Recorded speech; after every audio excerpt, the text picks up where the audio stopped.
Alright guys, Merry Christmas. This video is going out on Christmas Day. Cheery video for Christmas Day for Predator fans. We're just going to look at Predator Badlands and the box office and whether it's a massive failure or not. On face value, it looks like a failure. It absolutely looks like it has failed.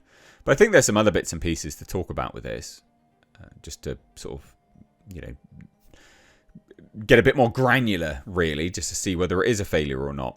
Because Disney, and I don't understand why they've done it, so this isn't like, I'm not coping here, like I actually just don't understand why they did it. But they've pumped a lot of money into this franchise without releasing anything in theatres.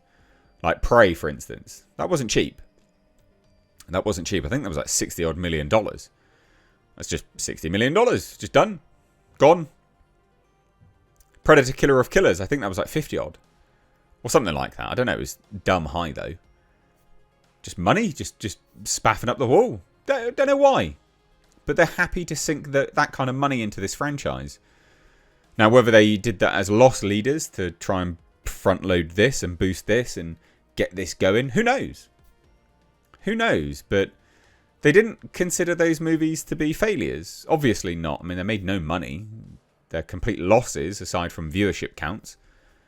Now, my head, I would think that this is them trying to boost the profile of Predator for this movie to be released, for this to be a big success, to take lots of money. That's logical. That's common sense. That, to me, makes a lot of sense from a business perspective. But I don't necessarily think that's what they've done. I think that there are some franchises that make money on other revenue streams. I don't know whether Predator is necessarily that, though, as an aside. But anyway, thought we'd talk about it, right?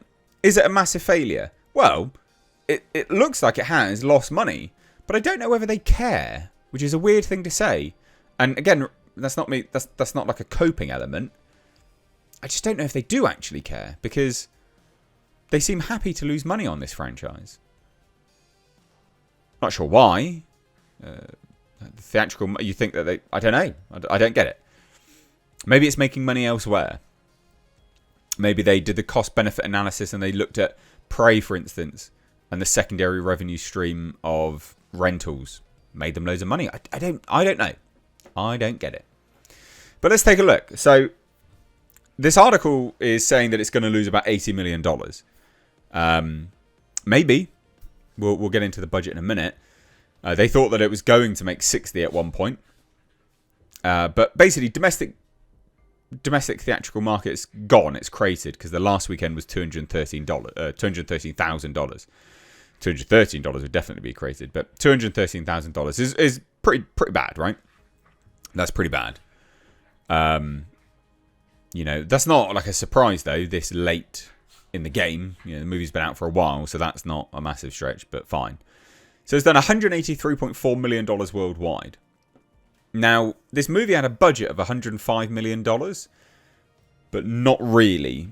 I mean, it did, but not really, because it was filmed in New Zealand. We know where it's filmed. We know who did all of the VFX, and we know that those people, where it was filmed, and who were doing the effects, allows Disney and 20th Century Studios to get a 25% tax break. So they get 25% of their money back, basically. So that puts the budget around $80 odd million, right? So that puts the break-even point for production at about 160 odd. 160 million. So for production budget, it's done it. That's done. Now, we don't know what the marketing budget was for this. I don't know whether this was a huge marketing budget, though. Nor ordinarily, I'd be like $50 to $100 million. Don't know. This one's a weird one. Say it's 50 though, for argument's sake, which I don't know if I believe it was, because this wasn't exactly everywhere.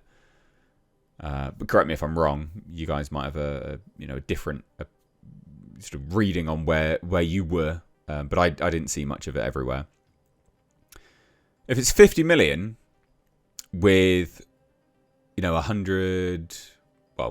odd million production budget, you're still looking at what, 130 odd? So that's 260 to break even. But I don't know whether that is the case. And that it even says here, thought to be around 262. But that's if you're doing $50 million as a marketing budget. I don't know whether I think that was the case. I don't know. And they continue to say, look, international audiences didn't save it, which is fair. Disney was probably hoping for international markets to soften the blow. That makes sense. I don't know who distributed it in other parts of the world. We can have a look, though. International distribution, because that matters, actually. So Disney handled the distribution by the looks of it. I think that is the case, that they handled the distribution.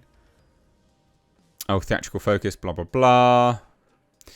So sometimes a movie can make money by being sold to a distributor in other markets. Don't think that was the case with this one, by the looks of it.